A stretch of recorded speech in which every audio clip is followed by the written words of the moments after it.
കേന്ദ്ര ബജറ്റിൽ കേരളത്തെ തഴഞ്ഞതിനെതിരെ പ്രതിഷേധം. മുൻ MP NN കൃഷ്ണദാസ് ഇട്ട ഫേസ്ബുക്ക് പോസ്റ്റിനടിയിലാണ് പ്രതിഷേധ കമന്റുകൾ പ്രത്യക്ഷപ്പെട്ടിരിക്കുന്നത്. എവിടെ എയിംസ്? കേരളമെന്താ ഇന്ത്യയിലല്ലേ എന്നാണ് കൃഷ്ണദാസിന്റെ ഫേസ്ബുക്ക് കുറിപ്പ്. കേന്ദ്രമന്ത്രി സുരേഷ് ഗോപിയുടെ മന്ത്രി ഗണേഷ് കുമാറിനെതിരായ പഴയ പ്രസ്താവനയെ പരിഹസിച്ചാണ് ചിത്രസഹിതമുള്ള കുറിപ്പ്. ഇതിലാണ് വലിയ തോതിൽ കേന്ദ്രത്തിനെതിരെ പ്രതിഷേധ അഭിപ്രായങ്ങൾ വന്നത്. LDF സർക്കാർ എയിംസിനു വേണ്ടി കോഴിക്കോട് കിനാലൂരിൽ 200 ഏക്കർ ഭൂമി ഏറ്റെടുത്ത് കൊടുത്തിട്ട് 6 വർഷം കഴിഞ്ഞു. കേന്ദ്രത്തിന്റെ തള്ളല്ലാതെ ഒന്നും കിട്ടില്ല. കിട്ടിയാൽ തന്നെ പാരവയ്ക്കാൻ സിനിമാ നടനെ പോലെ ആളുമുണ്ട് എന്നാണ് ഒരു കമന്റ്. പതിവ് പോലെ കേരളത്തിന് ബജറ്റിൽ തൃശൂർ ജയിച്ചാൽ ഒലത്തുമെന്ന് പറഞ്ഞു. എന്ത് കിട്ടി എന്ത് തന്നു? വയനാട് വന്ന് ഷോ കാണിച്ചു മടങ്ങി. തിരുവനന്തപുരം കോർപ്പറേഷൻ ജയിച്ചാൽ മാറാത്തത് മാറും എന്ന് പറഞ്ഞു. എന്ത് കിട്ടി എന്ത് തന്നു? ഇത്രയുള്ളൂ BJPയുടെയും സംഘികളുടെയും തള്ളുകൾ. മനസ്സിലാക്കേണ്ടവർക്ക് മനസ്സിലാക്കാം എന്നാണ് മറ്റൊരു കമന്റ്.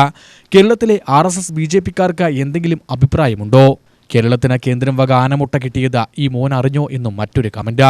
ബ്ലൂ പ്രിന്റ് ഇല്ല, എയിംസ് ഇല്ല, ശബരിമല റെയിലില്ല, കേരളം ഇന്ത്യയിലല്ലേ എന്നാണ് മറ്റൊരു കമന്റ്. കേന്ദ്ര ബജറ്റിൽ കേരളത്തിന് ആമയും തേങ്ങയും ഒരു തേങ്ങയും കിട്ടിയില്ലെന്ന് മലയാളി ഇനി മിണ്ടരുത്, സന്തോഷമായില്ലേ ഗോപിയേട്ട എന്നും മറ്റൊരു കമന്റ്. ഒരു സിനിമയിൽ മമ്മൂട്ടി പറഞ്ഞതുപോലെ ഇനി നീ മിണ്ടിയാൽ ഇദ്ദേഹത്തിന് ഇവിടെ കാൽക്കാശിന്റെ സ്വാധീനമില്ല എന്ന് മനസ്സിലായില്ലേ എന്നിങ്ങനെ പോകുന്നു ഫേസ്ബുക്ക് കുറിപ്പിന് കീഴിലുള്ള കമന്റുകൾ. UTV news, Palakkad.